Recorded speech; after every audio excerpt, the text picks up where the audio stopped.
बिस्मिल्लाहिर्रहमानिर्रहीम। अस्सलामु अलैकुम वरहमतुल्लाहि वबरकातुह। मैं हूं उज़ैर अहमद, आपका physics teacher.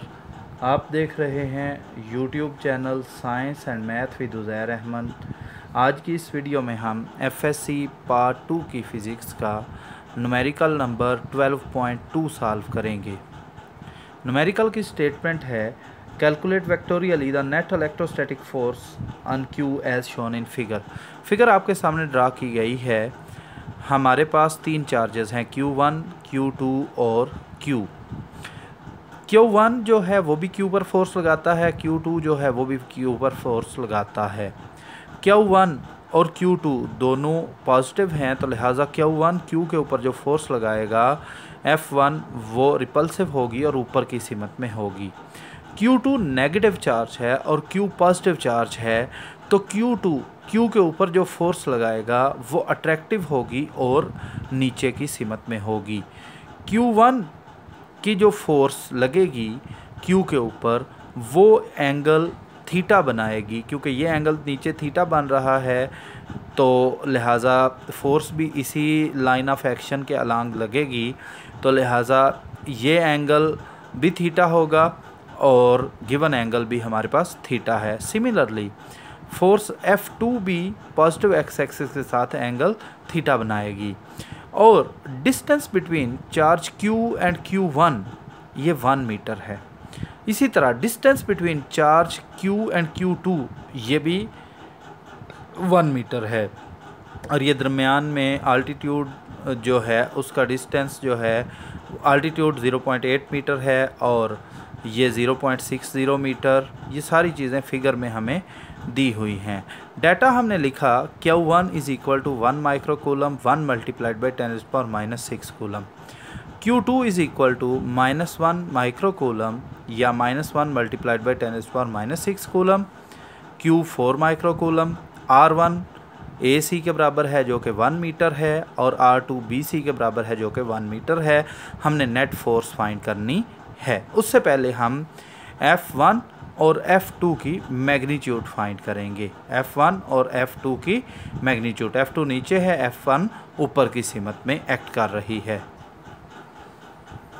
Let's say magnitude of force on Q due to Q1 is F1 is equal to mod of KQ1 Q over R1 का स्क्वायर। K की वैल्यू है 9 मल्टीप्लाइड बाई 10⁻⁹। Q1 की वैल्यू है 1 मल्टीप्लाइड बाई 10⁻⁻6 और Q की value है 4 multiplied by 10⁻⁻6 over R1 की value है 1, तो 1.0 का स्क्वायर आ गया। 9 4 ज़ा 36 आ गया और 10 की पावर 9 -6 10 की पावर -3 आ गई, यानी मेरे पास आंसर आ गया 36 मल्टीप्लाइड बाई 10⁻³ या 0.036 न्यूटन। अभी मैग्नीट्यूड फाइंड करेंगे फोर्स F2 की, वो फोर्स जो Q के ऊपर लग रही है Q2 की वजह से, तो वो बराबर होगी KQ1 KQ2 Q over R2 square whole mod हमने जब ले लिया तो नेगेटिव नेस जो थी Q2 की वो ख़त्म हो गई ऑटोमेटिकली और मैंने लिख लिया 9 multiplied by 10⁻⁹ multiplied by 1 multiplied by 10⁻⁻6 multiplied by 4 multiplied by 10⁻⁻6 over 1 का स्क्वायर, जो कि इक्वल है 36 मल्टीप्लाइड बाई 10⁻³ या 0.036 न्यूटन के। अब अगर आप लोग फिगर को दोबारा से कंसल्ट करें तो tan थीटा इक्वल होगा CD ओवर AD के, क्योंकि हमारे पास फिगर के अंदर जो राइट एंगल ट्राइंगल बन रही है ACD, उसमें जो tan थीटा की वैल्यू आती है वो CD ओवर AD आती है। CD की वैल्यू है 0.8, AD की वैल्यू है 0.6, तो लिहाजा हमारे पास थीटा की वैल्यू आ जाएगी tan इनवर्स 0.8 ओवर 0.6। कैलकुलेटर की मदद से आप 0.8 ओवर 0.6 का tan इनवर्स लें तो हमारे पास 53 डिग्री आ जाता है। आइए आगे चलते हैं और फोर्सेस को कंपोनेंट्स में रिजॉल्व करते हैं। फिगर की तरफ दोबारा से आते हैं। ये मेरे पास फोर्स F1 है जो ऊपर की तरफ है। इसके दो कंपोनेंट्स हैं, एक कंपोनेंट आगे की तरफ ये x कंपोनेंट है और ऊपर की तरफ इसका y कंपोनेंट है, f1x आगे की तरफ है, f1y ऊपर की तरफ है। इसी तरह अगर f2 जो कि नीचे की तरफ एक्ट कर रही है, इसको कंपोनेंट्स में रिजॉल्व करें तो f2x आगे की तरफ है और f2y जो है ये नीचे की तरफ है, यानी f1y और f2y जो है ये एक दूसरे के अपोजिट जो है एक्ट कर रहे हैं, जबकि f1x और f2x जो है ये एक दूसरे की सेम साइड पर एक्ट कर रहे हैं और थीटा की वैल्यू दोनों के लिए सेम है। अगर मैं नेट फोर्स का x कंपोनेंट लिखूं, fx लिखूं, तो वो बराबर होगा f1x प्लस f2x के। ये मैंने प्लस की साइन इसलिए लगाई क्योंकि ये दोनों फोर्सेस f1x और f2x सेम साइड पे एक्ट कर रही हैं। तो f1x की वैल्यू मेरे पास है f1 cos of theta plus f2 cos of theta के। इसको यहीं पे फ़िलहाल रोक दें। fy यानी कि y component of net force वो बराबर होगा f1y माइनस f2y के। अब सवाल ये है कि माइनस साइन क्यों लगाया, क्योंकि f1y और f2y दोनों अपोजिट साइड पे एक्ट कर रही हैं। अब f1y की वैल्यू है f1 sine of theta minus f2 sine of theta. आगे चलते हैं।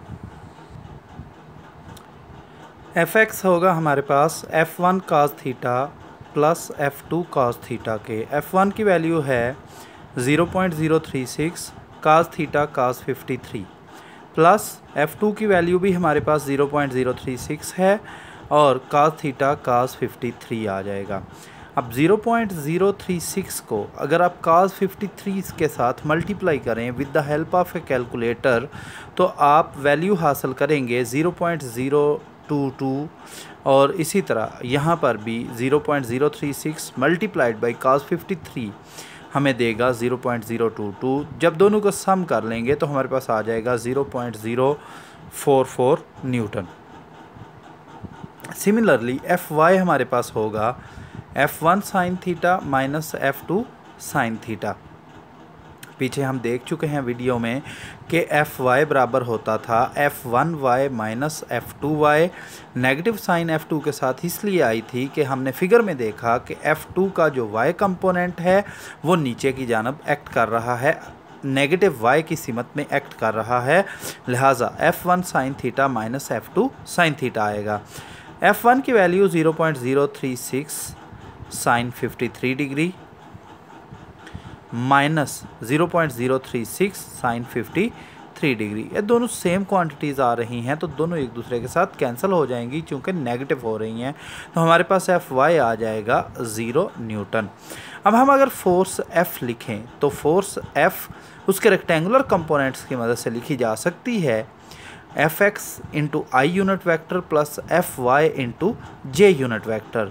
अब fx की वैल्यू है मेरे पास 0.044 into I unit vector plus 0, क्योंकि fy की वैल्यू मेरे पास 0 आई थी, 0 इंटू जे यूनिट वैक्टर।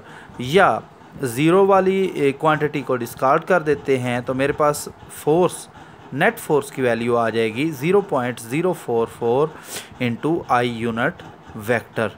इसके साथ ही न्यूमेरिकल का अख्ताम होता है। उम्मीद है आपको न्यूमेरिकल की समझ आ गई होगी। अगर कोई पॉइंट ऐसा है पूरे न्यूमेरिकल में जिसकी समझ नहीं आई तो कमेंट बॉक्स में आकर ज़रूर बताएं और वीडियो पसंद आने की सूरत में, समझ आने की सूरत में एफएससी पार्ट 1 की फ़िज़िक्स पढ़ने वाले तमाम दोस्तों के साथ ज़रूर शेयर करें, पार्ट 2 की फ़िज़िक्स पढ़ने वाले तमाम दोस्तों के साथ ज़रूर शेयर करें। चैनल को सब्सक्राइब करना ना भूलें ताकि आपको हर नई आने वाली वीडियो की खबर मिल सके और आप उससे फ़ायदा उठा सकें।